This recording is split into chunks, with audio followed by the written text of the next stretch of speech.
إن الحمد لله وحده والصلاة والسلام على من لا نبي بعده أما بعد فقال تعالى إن هذا القرآن يهدي للتي هي أقوم ويبشر المؤمنين الذين يعملون الصالحات أن لهم أجرا كبيرا صدق الله العظيم أمة القرآن إن القرآن الكريم هو أول مصدر من مصادر الشريعة الإسلامية ومعجزة الإسلام الخالدة وإنه نعمة باقية وعصمة واقية وحجة بالغة ودلالة دامغة وهو شفاء لما في الصدور والحكم العدل عند مشتبهات الأمور وهو الكلام الحق الجزل والفصل الذي ليس بالهزل بهرت بلاغته الألباب وظهرت فصاحته على كل مقول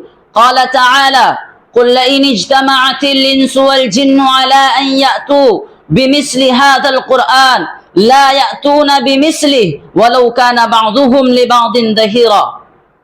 أيها الأحباب، إن هذا القرآن أنزله الله تعالى في هذا العالم ليكون منهج حياة هي خير حياة وأسعدها ومرشدا إلى سبيل هي أقوم سبيل وأنجحها يهذب النفوس ويزكيها ويقوم الأخلاق ويعليها يقود من اتبعه إلى سعادة الدارين وينجيه من شقاوة الحياتين. قال تعالى فمن اتبع هداي فلا يضل ولا يشقى وقال إن هذا صراطي مستقيما فاتبعوه ولا تتبعوا السبل فتفرق بكم عن سبيله ذلكم وصاكم به لعلكم تذكرون.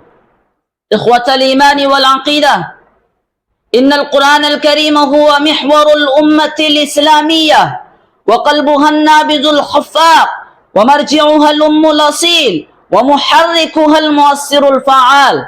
قد ربط الله مصير هذه الأمة بهذا القرآن ففيه عزتها وكرامتها وسعادتها وهناؤها ونجاحها وفلاحها.